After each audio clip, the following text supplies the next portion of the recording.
Hello students, solid state physics में chapter crystal structure में आज हम कुछ इम्पॉर्टेंट क्वेश्चन आंसर करने जा रहे हैं। तो हमारा फर्स्ट क्वेश्चन है, why crystals have regular shape. तो क्रिस्टल्स क्या होते हैं हम पढ़ चुके हैं। क्रिस्टल्स क्या होते हैं हमारे पास, जब हम एटम्स को एक फिक्स पीरियड में एक फिक्स तरीके से अरेंज करते हैं तो हम कहते हैं क्रिस्टल्स होते हैं। तो उनकी रेगुलर शेप्स क्यों होती है? Here is your answer, it is because atoms and molecules are arranged in a definite and regular way throughout the body of the crystal। कि जो एटम्स और मॉलिक्यूल्स को हम अरेंज करते हैं उनको एक कंप्लीट स्ट्रक्चर जब तक क्रिस्टल का जो होता है उसमें हम एक रेगुलर पैटर्न में करते हैं, फिक्स करते हैं। And crystals are solid materials in which atoms are arranged in regular geometrical patterns. कि इसमें हम क्या करते हैं, क्रिस्टल्स को रेगुलर ज्योमेट्रिकल पैटर्न्स में करते हैं और जो एक्सटर्नल अपीयरेंस होती है क्रिस्टल्स की वो डिपेंड करती है इंटरनल अरेंजमेंट ऑफ एटम्स पे। क्लियर? तो एक्सटर्नली वो जैसा दिखेगा वो कैसा दिखेगा, जैसा उसकी इंटरनल अरेंजमेंट ऑफ एटम्स होगी। क्लियर? तो external shape of the crystal depends on how the atoms and molecules are arranged internally. और एटम्स और मॉलिक्यूल्स इंटरनली कैसे होते हैं, एक रेगुलर पैटर्न में होते हैं। इसी वजह से क्रिस्टल्स की क्या होती है, एक रेगुलर शेप होती है। अगर हम देखें तो इस तरीके से ये क्या है, एटम्स हैं हमारे पास और ये हमने क्या किया है, इनको एक रेगुलर पैटर्न में फिक्स किया है। तो कहना क्या चाहते हैं, आंसर क्या है इसका, कि जो उसकी इंटरनल अरेंजमेंट होगी एटम्स की वैसे ही वो बाहर से दिखेगा।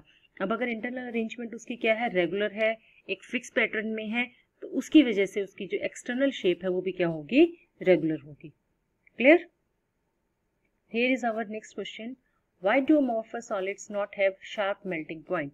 तो अमॉर्फस सॉलिड्स क्या होते हैं हमारे पास, जिसमें की जो अरेंजमेंट होती है एटम्स की और मॉलिक्यूल्स की वो रैंडम अरेंजमेंट होती है, एक फिक्स्ड अरेंजमेंट नहीं होती।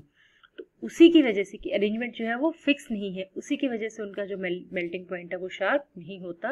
And here is your answers. Now in amorphous solids all the bonds are not equally strong when they are heated, the weakest bonds are ruptured first.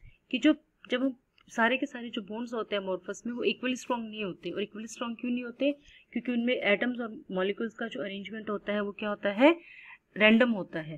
तो इसकी वजह से जब हम उनको हीट करते हैं तो जो वीक बॉन्ड होते हैं वो पहले टूटता है, जबकि जो स्ट्रॉन्ग बॉन्ड होता है वो बाद में टूटता है।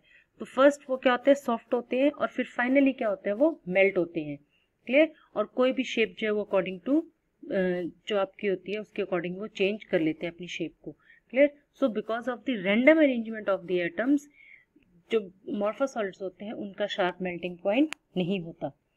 सो our next question is, why the crystalline solids are anisotropic, explain. ये बहुत अच्छा और बहुत इंटरेस्टिंग कॉन्सेप्ट है। Let's try to understand. Isotropic comes from the Greek words iso. Iso means same and trops means direction. तो amorphous solids क्या होते हैं, आइसोट्रॉपिक होते हैं इन नेचर। इसका मतलब क्या है कि उनकी जो फिजिकल प्रॉपर्टीज हैं, कौन सी, refractive index, electrical conductivity, they remain same in all the directions, while the crystalline solids are anisotropic. That means कि their physical properties like refractive index, electrical conductivity do not remain same in all the directions. अब हम इसको समझेंगे कि ऐसा क्यों होता है। अगेन रीजन वही आता है हमारे पास, जो एटम्स और मॉलिक्यूल्स का जो रैंडम डिस्ट्रीब्यूशन है उसी की वजह से जो होता है वो क्रिस्टलाइन सॉलिड्स एनिसोट्रॉपिक होते हैं और जो अमॉर्फस सॉलिड्स होते हैं वो आइसोट्रॉपिक होते हैं। तो अब हम इसको समझते हैं कि कैसे होगा ये हमारे पास। देखिए, एनिसोट्रॉपिक हमने बताया है कि बहुत सी जो फिजिकल प्रॉपर्टीज होती हैं वो डिफरेंट होती है डिफरेंट डायरेक्शंस में। तो पहले अगर हम बात करते हैं क्रिस्टलाइन सॉलिड्स की, तो क्रिस्टलाइन सॉलिड्स हमारे पास क्या होते हैं, एटॉमिक होते हैं। तो उसके लिए हम क्या करेंगे, सपोज करो हमारे पास क्रिस्टलाइन वो है जिसमें कि हमारे पास जो एटम्स होते हैं वो क्या होते हैं, फिक्स अरेंजमेंट होता है उनका। क्लियर?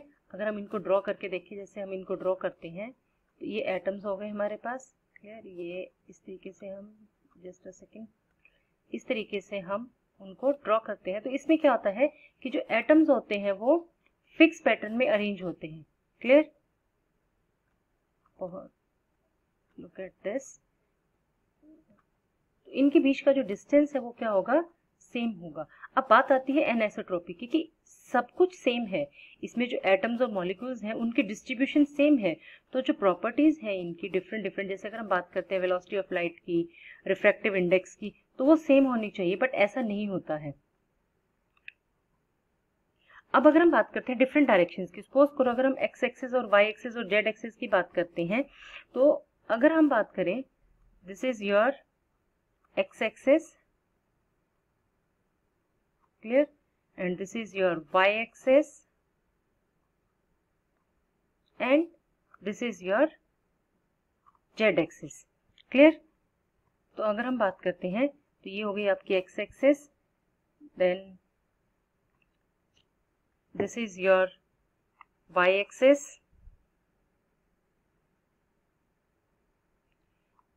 अब अगर हम बात करते हैं इसकी, तो x एक्सिस, y एक्सिस और z एक्सिस, इसमें होता क्या है हमारे पास, this is your z axis and you can say this is your y axis.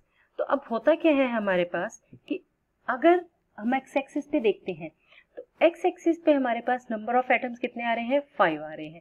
अब अगर हम y एक्सिस की तरफ देखें तो कंप्लीटली हमारे पास अगर हम बात करते हैं तो 2 या 3 जो एटम्स है वो y एक्सिस के लॉन्ग आ रहे हैं, और z एक्सिस के लॉन्ग क्या आ रहे हैं हमारे पास, 2 एटम्स आ रहे हैं, क्लियर। तो होता क्या है कि जो कंसंट्रेशन होती है या डेंसिटी जो होती है एटम्स और मॉलिक्यूल्स की, वो डिफरेंट डायरेक्शंस में डिफरेंट है। अब अगर हम स्पीड ऑफ लाइट की बात करते हैं तो जो स्पीड ऑफ लाइट है हमारे पास, अगर हम बात करें कि स्पीड ऑफ लाइट, यहाँ से अगर आपके पास कोई लाइट वेव जा रही है, अब अगर वो एक्स एक्सिस की तरफ जाएगी अगर इसके अलोंग, तो यहाँ पे उसको बहुत सारे पार्टिकल्स दिखाई देंगे, बहुत सारे पार्टिकल्स है। अब बहुत सारे पार्टिकल्स है तो ऑब्स्टेकल्स क्या होंगे उसके पास, ज्यादा होंगे, तो जो वेलोसिटी है लाइट की वो क्या हो जाएगी, कम हो जाएगी। लेकिन अब अगर हम बात करते हैं वाई एक्सिस के पास, तो वाई एक्सिस में क्या हो जाएगी, उसकी वेलोसिटी क्या हो जाएगी, थोड़ी सी तेज होगी, ज्यादा होगी as compare to x axis. क्यों, क्योंकि यहाँ पे जो डेंसिटी है एटम्स की वो क्या है, कम है।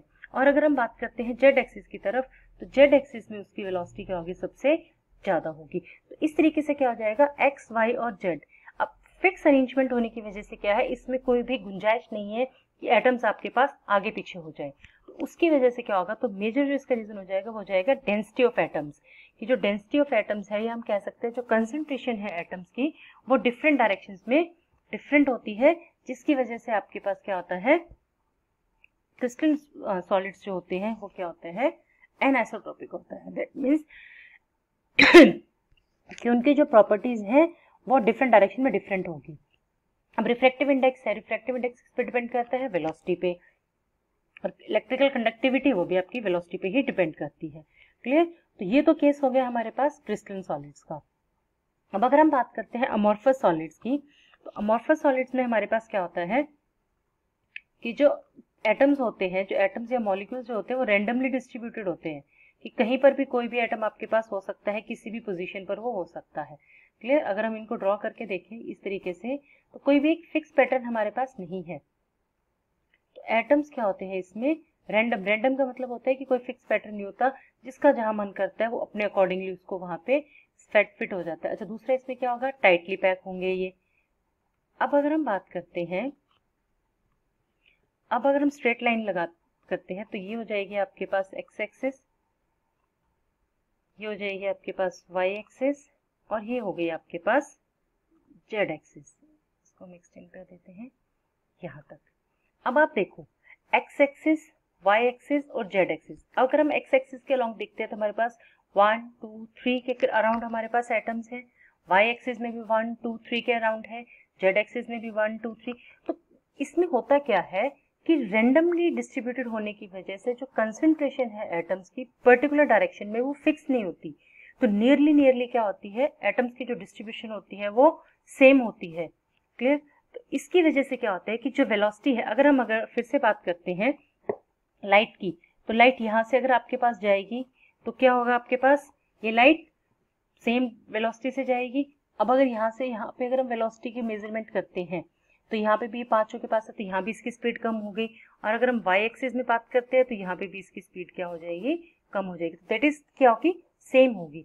तो ड्यू टू रैंडम डिस्ट्रीब्यूशन क्या होगा हमारे पास, अमॉर्फस सॉलिड्स की जो प्रॉपर्टीज हैं, जो फिजिकल प्रॉपर्टीज है, that is velocity, refractive index, वो क्या होंगी, सेम होंगी। क्यों, क्योंकि सभी डायरेक्शंस में एटम्स की जो डिस्ट्रीब्यूशन है वो सेम है, क्लियर। रैंडम डिस्ट्रीब्यूशन होने की वजह से जो हमारे पास प्रॉपर्टीज है वो क्या हो जाएंगी, आइसोट्रोपिक हो जाएंगी, क्लियर। आंसर इसका क्या लिखना है पेपर में, हम उसको देखते हैं। Amorphous solids have a tightly packed random arrangement of the constituent particles. Now, due to the random arrangement, distribution of particles would be different along each axis. Hence, the physical properties are same in different directions. While the crystalline solids have a fixed arrangement of atoms in a crystal lattice, due to regular repeated pattern of atoms or molecules, distribution of particles would be same along each axis. Hence the physical properties are different in different direction. तो ये answer है जो आपको exam में लिखना है और ये एग्जामिनेशन के पॉइंट ऑफ व्यू से बहुत ही इंपॉर्टेंट क्वेश्चन है। तो नेक्स्ट क्वेश्चन क्या है, एक बिग कॉन्सेप्ट जो यहाँ से निकल के हमारे पास आया है कि जो फिजिकल प्रॉपर्टीज है सॉलिड्स की वो किस पे डिपेंड करती है, अरेंजमेंट ऑफ एटम्स और मॉलिक्यूल्स इन अ क्रिस्टल, कि क्रिस्टल में जो एटम्स और मॉलिक्यूल्स है वो किस हिसाब से अरेंज आपने किए हुए हैं। क्लियर, अगर वो रेंडमली अरेंज है तो वो आइसोट्रॉपिक होगा और अगर वो फिक्स पैटर्न में है तो वो एनिसोट्रॉपिक होगा। Now these are the two questions you have to try yourself. Write the difference between crystalline and amorphous solids and explain liquid crystal. Write down its applications and major disadvantages also. Now to write these questions you can check the I button given above the video to understand this concept and to write down the questions. Now if you have any questions you can ask me at physicsbasic2020@gmail.com. Feel free to contact me. If you like the video, share it and subscribe it. Thank you very much.